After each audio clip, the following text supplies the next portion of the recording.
Welcome to the Putting Your Business on the Map podcast. I'm your podcast host, Landon Blake, a land surveyor living and working in Central California. Happy to have you here. Let's go ahead and dive right into today's episode. The title of today's episode is Why I Don't Want to Buy Your Survey Business. Sounds kind of rude, doesn't it? But hopefully you'll learn some valuable things from this episode, whether you own a survey business that you would like to sell in the future, or if you're like me and you're in a position to potentially buy another survey business.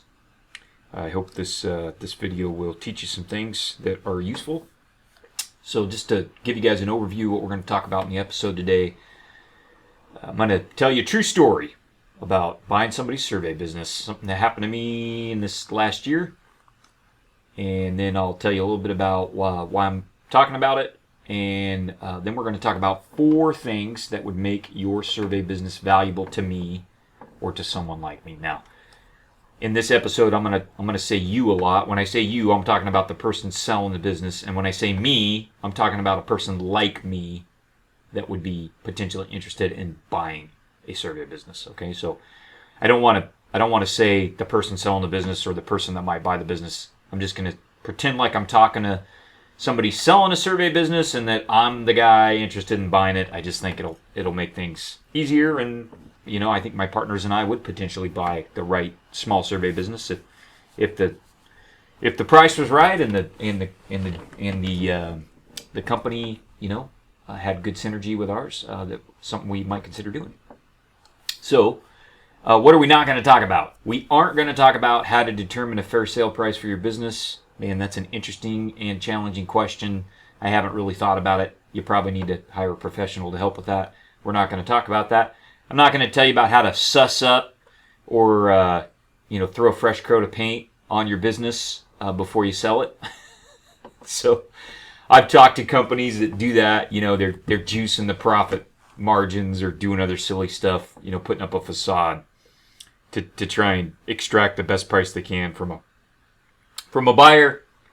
It's not honest. I don't think it's a good idea, and I'm not going to tell you how to do that. So what I'm going to tell you is some cold hard truths. And so if you don't want to hear that, if you don't want to hear some cold hard truths about what your business is worth and what you should do if you want to sell it, then maybe switch to a different podcast right now. So that's what we're going to talk about. I was going to try and do all this in a single episode, and I started to outline the episode, and I think it's going to be too much. So we're going to break this into 2 parts, I think. This first part, which is episode 14, I'm mostly going to talk about the 4 things that make your survey business valuable to me after I talk about that initial story. Then in episode 15, we're going to finish this off with some other stuff, and I'll tell you a little bit about that at the end of this episode. All right, so let's get to that story. This is a true story. I wanted to tell you guys this happened to me in the last year.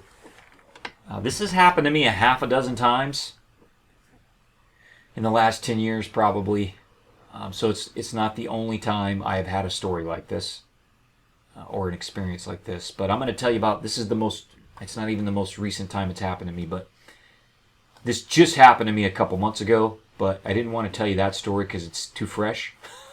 I think we need some time to pass. So I'm going to tell you this story about this lady that wanted to sell me her husband's survey business. This happened about a year ago, maybe a year and a half ago.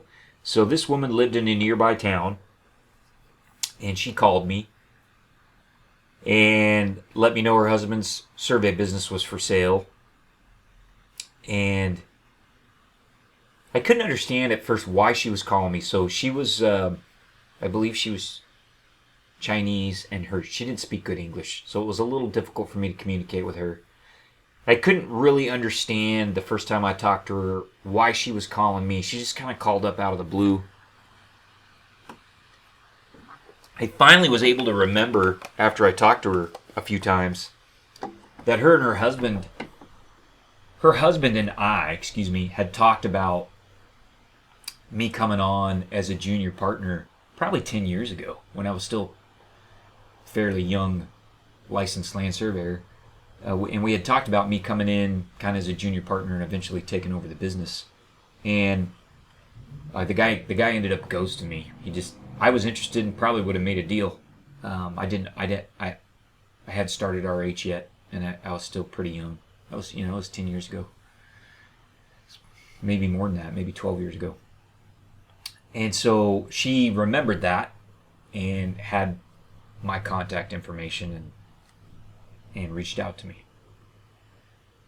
So after I talked to her a little bit, I found out basically her husband was dying of cancer. And I can't remember, I think it was throat cancer.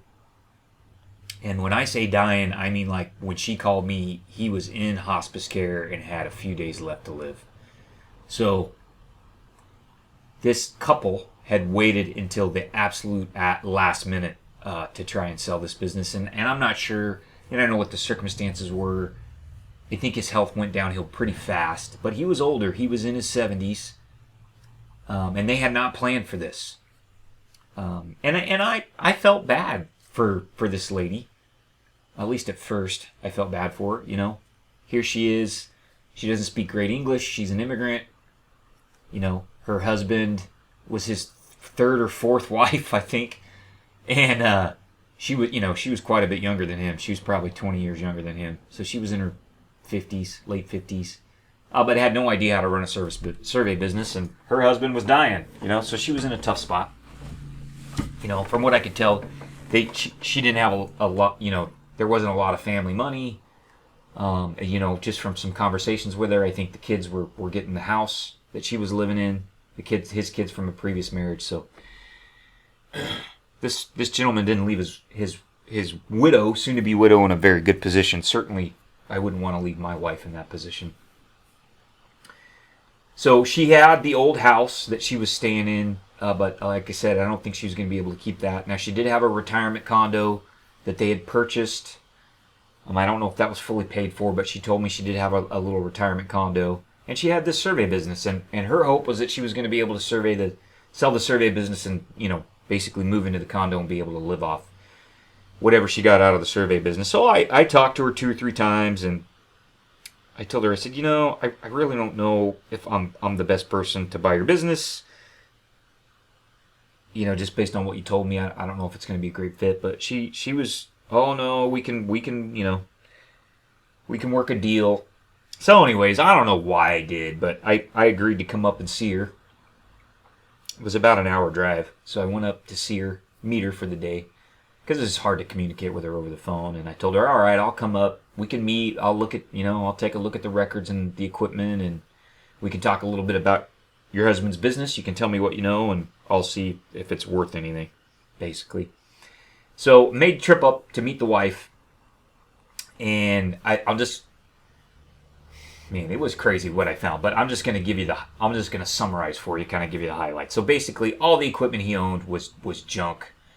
It was either 20 years old, or if it was newer, he had some equipment that he had bought in the last 10 years, but it was just they just beat the tar out of it. It was just, you probably couldn't get anything for it on eBay. So the equipment was really old, or beat to junk status. She had 2 or 3 work vehicles that she was trying to sell as part of the business. They were all 20 years old and had 250,000 or 300,000 miles on them, and probably couldn't pass smog. He had 2 or 3 Windows PC computers. They were pretty old. Like, they weren't quite running MS-DOS, but they were old. They were old computers. They had a ton of paper records. Like boxes and boxes. This guy was 70. He'd probably been surveying on his own for 30 or 40 years. And they had boxes and boxes of records.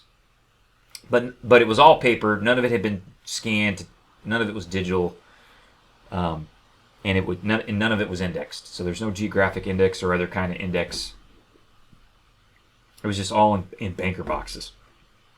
Now they had 1 employee left that was working there 1 day a week, supposedly working there. And I asked her some questions about the employee, and anyways, what I found out, she let me get on one of the computers, and we looked at some things, and she was there with me while I was on the computers. What we found out is this guy that was supposedly working for her 1 day a week was really just coming in 1 day a week, and he was taking job files and clients, and he was working the other 4 days a week for the other main surveyor in this little town. So he was basically stealing from her, which was horrible. And I told her what was going on, and I showed her. I could see where he'd been copying files over. I said, hey, this guy's stealing from you. Don't let him back in here. You need to fire him and don't let him back in here. He's stealing from you. I said, I don't know how many clients he's taken to the guy, down the street, but it's probably not a small number.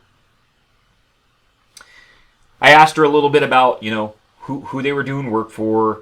They were doing mostly lot surveys, but they had a handful of repeat clients. They had a land developer, small-time land developer they did some work for, and I think one of the little utility districts in town they did some work for. I think they were doing some work for a hospital. So, she had, I don't know, somewhere between 3 and 6 repeat clients. Now, I don't know if they'd been stolen yet, but they had been doing some work for them. So here's what I basically told the wife at the end of my visit. I said, there's nothing of value left here. I said, there's nothing for me to buy. I said, and she got a little bit upset. She's like, well, what, she started pointing at some of the equipment. I said, look, not only is this stuff not worth anything, but you're going to have to pay somebody probably to haul this to the landfill. Like, not only are you not going to sell it for anything, but you or your kids are going to pay to have it hauled off before you can sell the house. And it was it was a sad experience for me. I talked to her a little bit about maybe taking on some of the work for her good repeat clients and figuring out a way to share some of the revenue from that. And we ended up not being able to make a deal. She told me she had some other buyer lined up.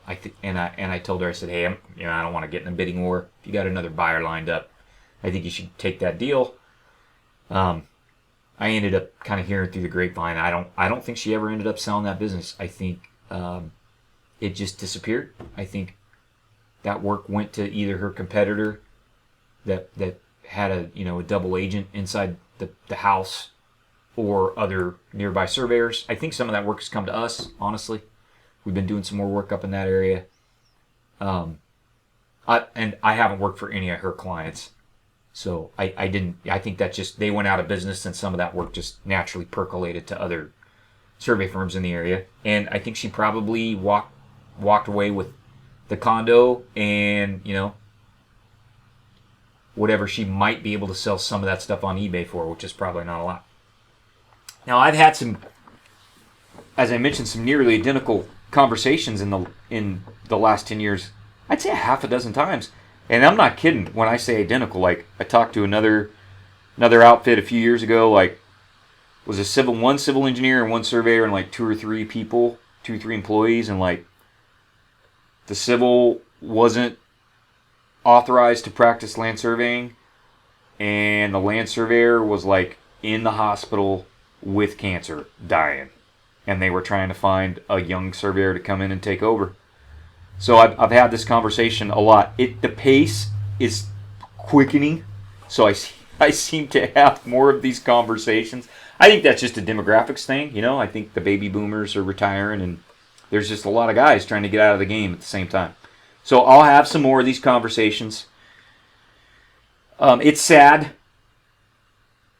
when you're done with a 30 or 40 year career and you've got nothing to leave to your wife or your kids from your business. I think that's sad. I think it's preventable. I think it's the way surveyors run their businesses, and that's part of what we'll talk about hopefully in the next couple of episodes. So there's 4 things that make your survey business valuable to me or to someone like me, and so we're going to go through that list, and I'm going to talk for a few minutes about each of the 4 things. Now, I tried to rank them in the order of the least valuable to the most valuable. So number 1 is the thing I care about the least as a potential buyer, and number 4 is the thing I care about the most, and that order might surprise you. But so the order is deliberate. It's not random. So the number 1 spot here, the number 1 thing we're going to talk about, which is the least valuable, is your records. For some reason, every time I talk to somebody about selling me their business, they think that room full of banker's boxes full of paper records is just worth a ton of money, and it's not. It's not worth much, and it's probably worth way less than you think. In fact, if you have 20 or 30 or 40 years of records and they're not digital and they haven't been geographically indexed, like they're almost like they aren't worth anything to me. I'd rather not have them. They're just a fire hazard. That's what they are. So the records got to be digital. They got to be scanned and they got to be geographically indexed, or at least indexed by client somehow, not just by job number. Because otherwise, it's just too hard to access that information for the return I'm going to get out of it. The other thing I think when people try and, sometimes when I'm talking to a potential seller of a survey business, they're like, oh, we have all these secret records, you can get our secret records and then you're going to have an advantage over all the other guys. And a couple things that pop into my mind are, aren't you filing records of survey? And if you're not, I don't know that your boxes full of illegal boundary surveys are going to be worth very much to me, right? Like that's not a plus for me. That's a minus. Like if you're telling me you got a bunch of unrecorded boundary surveys in your file cabinet, like that's a red flag. Right? Like that's not a plus. It's a minus. And like, all right, maybe you're thinking, well, I've got all my surveys I've done. I've got all the controls in there. But like, yeah, well, were you setting good control? Or were you setting like mag nails and 60D nails? Because I'm not going to find any of those. And I also can't duplicate all of the local coordinate systems you've been running on, probably. So, yeah, I don't know that the control information in those surveys is worth much. Excuse me. The other thing I ask when people try and sell me their boxes of top secret records is, shouldn't your good repeat clients have control of their important survey data? Like, don't they have copies of your, if you're doing major control surveys or boundary surveys, like, we make sure our repeat clients get copies of that information. I was like, if you've been holding your clients hostage with your secret records, I don't know. I'm not sure that's a business I want to buy. So I just don't know why these guys, and they're usually guys, why they think that those boxes as top secret records are worth that much. They're not. Most of what you have in your records that's valuable should probably either be in the public record if you're in California, or they should be in your client's possession, which means I can get them from your clients. Now, I'm not saying there isn't any helpful information in there, but it's just probably not worth what you think.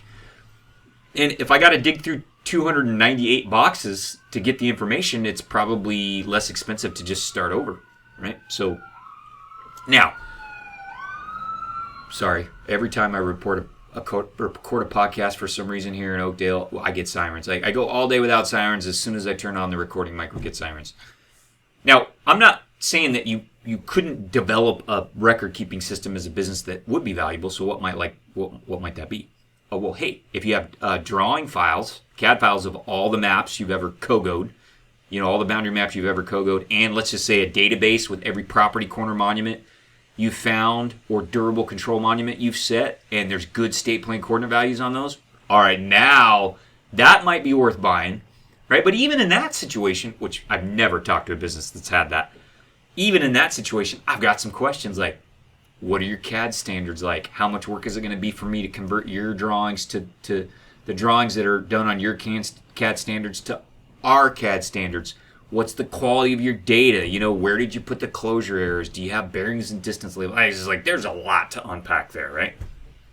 So even if your data is digital and geographically indexed, I got to find out like what's the quality and how hard is it to get it into a usable format. Okay, so number 2. This is the next thing in order of value going from lowest to highest. So number 2, your professional network. You have a network after 20 or 30 or 40 years that is worth something. My professional network is worth something, and we leverage that to provide value to clients. If you have a good network, that is worth something to me. I'm talking about the sub-consultants you work with, utility locators, traffic control subs, land title consultants, your what I call peer consultants. So if you team up with regularly with architect or engineer or a geotechnical engineer or an environmental consultant, and you're teaming on projects, those relationships are worth something. If you've got good relationships with local business leaders, so that's all great. But I have questions I'm going to ask you about that professional network. Do you treat people well? And if you're one of those professionals, quote unquote, quote unquote professionals that runs around, viewing every interaction with somebody as transactional and a zero-sum game. In other words, you're trying to get all the value all the time, and your network isn't going to be worth very much to me. Do you have a good reputation? If you have a bad reputation, if you got a reputation as a drunk or somebody with a short temper or somebody that can never admit when they're wrong or that always has to get their way, again, that's going to seriously reduce the value of your professional network. Are you going to help me take over those relationships? Are you going to make introductions and help me in a transition period? Because if you just want to cash a check and walk out the door, I don't know that those relationships this is going to do me much good, right? That you've got to be ready to help me build and take over those relationships. And a related question is, are they going to answer my phone calls and respond to my emails? It's cool that you've been drinking beer or playing golf with that person for 30 years, but if they don't know me and they're not going to answer my phone calls, I don't know that relationship does any good, that it has any value as part of a business purchase. All right, number 3 is your clients, or what I call your client book. Again, these aren't as valuable as you think. So when I run into surveyors trying to sell business, they tend to, I don't want to say always, maybe I can say always, they always overestimate the value of their client book. And here's what they don't understand. I might not want your clients. Your clients might be bad for my business. Like, well, what are you talking about? Like, how could that be? How could I not want a client? Well, I don't take work from every kind of client. And I don't think it's a smart thing to do that. So what could primarily cause me concern about your client book? If you obtain most of your work on low bid or by being the lowest fee, I'm not going to want those clients, because you know what? All I care about is low bid, and I'm not going to be low bid. That's not the kind of business I'm running. And that means I'm not going to pay for that client book, because I'm not going to get work for those clients, because it's not worth anything for me. And you know what? A lot, especially small survey shops, that's how they get their work. They get their work by being the cheapest. If I want work from those clients, I'll just underbid you. I don't need to pay for that, because there isn't a real relationship there with any give or take or any loyalty. You're just being hired. You're the low bid. You're the low bid surveyor, and I don't need to pay for that privilege. Like, I know how to do that without buying your business or paying for your client book. The other problem with your client book potentially could be, do you mostly sell low value services? Again, I don't want work for clients that are just hiring you to do low value services. What am I talking about? Like, do you do construction staking for Taco Bells? I'm probably not going to make a lot of money at that. That's a low margin business, very cutthroat, a lot of competition. If you're doing mortgage surveys, we don't really do that in my part of the country, but if you're doing 2 monument tango lot surveys, like, man, I'm not going to make any money at that. I had a company tell me, oh, well, we're doing 10 boundary surveys a year. This is the company that had the surveyor in the hospital, the survey partner. I said, great. I said, how much are you charging for those? Or they said, we're doing 10 surveys, was it a week? I think he said they're doing 10 surveys a week. I said, oh, that's great. These are boundary topos for remodels and additions in the Bay Area. I said, that's great. How much are you charging for those? He said, oh, $2,500 a pop. Man, don't want them. You can't do a good boundary topo for $2,500 in the Bay Area. I now know that. See, those surveys aren't worth anything to me. Same thing if you're doing like low bid junk Alta surveys. I see those at my desk all the time. Like, man, I don't care if you're doing 5 of those a month for the same client. I don't want that client. Like, they're not going to be happy with me, and I'm not going to be happy with them. So if you're providing low value services or winning work on low bid, I don't want your client book, and that's a lot of survey companies. So here's some questions I'm going to ask you about your client book. If you're talking to me about buying your business, I'm going to want to know what percentage of your revenue is from transactional clients, one-time clients versus repeat. I'm going to want to know what percentage or proportion of your revenue is from private clients versus public clients. I'm going to want to know what type of projects are you doing.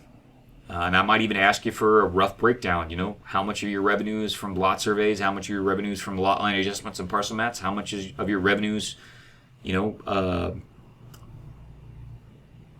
commercial Alta surveys? So I might ask you for a breakdown. I'm going to ask you, hey, what's your typical turnaround time on these types of surveys, and what do you charge them for fees? I need to know that to understand if I'm going to be able to take over any of those client relationships with your repeat clients. I'm going to know how much work are you getting from each of your repeat clients. If 90% of your repeat work comes from one client, that's going to make me nervous, right? That's probably not a healthy client-consultant relationship, because your client knows they got you over a barrel. So one thing I will try and do, I'm going to do this in a PYB OTM extra for those that are supporting us on Patreon, is I'm going to do a short video and just talk about what would a good client book look like to me if I was going to buy your business. And kind of the subtitle of that is, selling me your client book versus just running a Google ad campaign. And I'll talk about that, because I don't think a lot of these guys selling businesses understand that I can basically achieve their client book with a pretty well-run 90-day Google ad campaign. So you got to compare what you want to charge me for that client book to what I would be able to accomplish with a smart pay-per-click advertising campaign. Another question I'm going to ask about your client book is, again, just like with your professional network, are you going to help me take over these relationships? Do you want to just cash a check and ride off into the sunset? That doesn't do me a lot of good. Is there going to be a transition period, 3 months, 6 months, a year, where you're helping me? You and I are meeting with the client to talk about the transition and their needs and what I can do for them. Like, I need to know that. And again, same question as on number 3. Are your clients going to answer my phone calls or respond to my emails? If they're not worth very much. All right, so I saved the best one for last. This is the thing that is really valuable to me about your survey business. And this is the last thing most people selling a survey business think about. And so this is sad, right? The thing that is the most valuable to me as a buyer is the thing that is the least valuable to them as a seller. And that's your team. It's the people you have working for you. I don't know how many business owners understand, especially surveyors understand this, but your people are the most valuable part of a survey business. You'll notice on my list of 4 things, I don't have your equipment. I don't want your equipment. I don't want your equipment or your Ford Bronco that has 200,000 miles on it. I don't want your Windows XP computer with land development desktop. I don't need any of that stuff.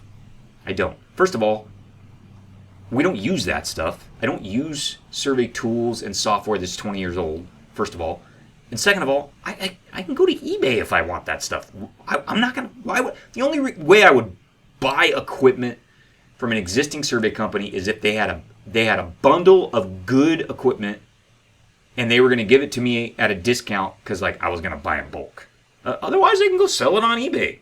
Again, So I don't want your equipment or your software or your unindexed paper records or your crappy book of clients. I might want your team. Now, most of the time, I'm going to be interested in your team primarily if you have some decent quality work to support that team. But even if you had a crappy client book but some decent people, I might be interested in them. So that's the most valuable part of your business. And as I said, that's also typically the most neglected part of the business. So what am I looking for? When I come in to buy your business, what I'm really looking for is a group of happy, loyal, highly skilled, hardworking people that function as a harmonious team. In other words, they work well together. That's what really makes your business have value. And you know what? I of the half a dozen or so companies I've talked to, I've never seen that. I've never seen a group of happy, loyal, highly skilled, hardworking people that function as a harmonious team for sale. Why? Because it's hard to do that. And it requires that the owner be currently investing in his business or her business, and that people believe the business has a future. And by the time the surveyor is in the hospital with cancer, good people have figured out that business isn't going to be around and it's not a good place to work, and they're gone. And all you have left is the scrum. You've got the people that can't get a job anywhere else, and I don't need to pay for those people. I don't want to pay for them. They're not going to make it at my shop. So there's some questions I'm going to ask you about your team. I've got maybe 12? I've got 11. Okay, so I'm going to rattle down the list here. Now, I've grouped them. There's 5 questions that are important But then I've got the last 6 are critical. So here's the first 5. How many people do you have? What are their roles? What's their skill level? Approximate skill level? What's their experience level? That's not the same thing, by the way. You can have people with different levels of experience but the same level of skill, or someone with less experience that has more skill. So I want to know both, skill level and experience. We use experience as a proxy for skill sometimes. I want to know how long each of those people has worked for you. Okay, so I need all that information. Okay, and then there's more. Here's the 6 critical questions I'm going to ask. Are they being fairly compensated? Every time I've talked to somebody about buying their survey company and I've gotten this information, I've realized they're underpaying their people. They're below market. That tells me I don't want to hire that team. I don't want to buy that business because those people are they're at that survey company because they have nowhere else to go. Okay, so I want to see you paying market rate or slightly above market rate. That's part of what tells me you've got decent people. I want to know, are your people being professionally developed? How? How much of that are they doing on their own? How much are you supporting? Do you have any kind of structured, regular training? I want to know, do they like working for you? Why? Why do they like working for you? Why do they not like working for you? I want to know, are they going to like working for me? I might want to talk to them about that. My management style. I'm going to want to know, are they a good fit for our company culture? Are they going to work well with me, with my partners? Are they going to work well with our team members? Are they going to be unhappy with our core values here, like honesty and transparency and the need to improve? And then the main thing I want to know is, are they going to stick around? So I'm going to do a couple PYB OTM extras for you guys, for those of you that support us on Patreon. So one of those is going to be in a business purchase.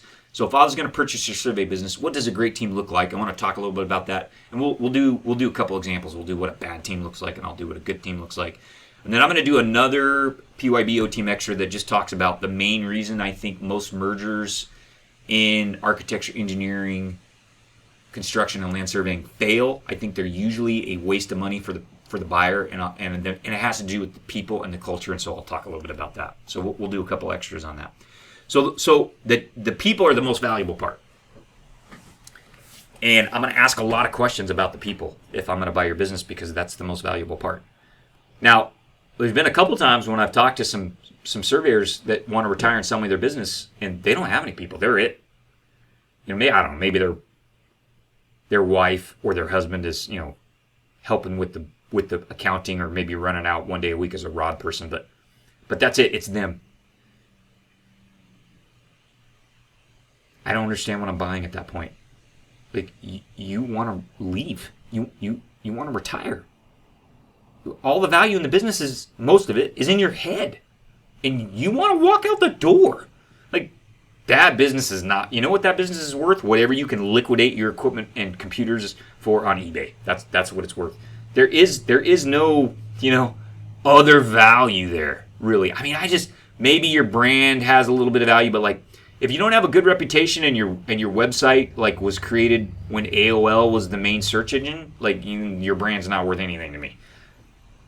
It's just hard to have a survey business worth much beyond the liquidated value of the equipment if the one person in the business is trying to exit. And the only way around that is if there was a fairly lengthy transition period. But I rarely see somebody that wants to do that. All right, so in conclusion, let's just review what we talked about today. I told you a story, right? It's a sad story, but true, about a widow that was trying to sell her husband's survey business in a little town not far from here. And she found out that business wasn't worth anything. And then we talked about the 4 things that might make your business valuable to me as a potential buyer, right? We talked about your records. Remember, that's at the bottom. Your professional network, your client book, and then your team, right, which is the most valuable. So in the next episode, I believe is going to be number 15. So that's going to be part 2. I'm going to talk about what I'm going to talk about in that episode is what the 2 things that you do as a business owner that destroys the value in your business before you try and sell it to me. And usually I see these things happen in the last 5 years. And they're very specific. So I'm going to tell you, if you want to sell your business, don't do these 2 things. And then I'm going to talk about what's my BATNA. So if you don't know what a BATNA is, we'll tell you about it. When I'm thinking about if I'm going to buy your business or not, I'm always evaluating what my BATNA is, right? And in most cases, my BATNA is pretty good, right? When that means you and I probably aren't going to agree on a price for your business. And then finally, because all this has been very depressing, I'm going to talk about 3 things in that next episode that you can do now to prepare your business for a future sale. If you want to get a good price for your business and you want to sell it to a guy like me, there's 3 things you can do right now, and you need to do them right now because you got to do them for 2 or 3 or 4 or 5 years before a sale. You can't do these 2 weeks before sale. That doesn't work. So anyways, we'll talk about all that in the next episode. That'll be part 2 of Why I Don't Want to Buy Your Survey Business, episode number 15. Thanks for listening, guys. Appreciate it. As we wrap up the podcast today, I want to do a couple things. I want to let you guys know where you can find the podcast, and I also want to let you know how you can support the podcast if you've enjoyed it. So let's start with that first thing. Where can you find the podcast? The podcast lives on the web at landonblake.com/PYBOTM. So if you go to my website, landonblake.com, up at the top, you'll find a menu. Go to Learn. It's the second link in the Learn menu. That'll take you right to the podcast. We have got links to download all the episodes there in MP3 format, and we also have the show notes.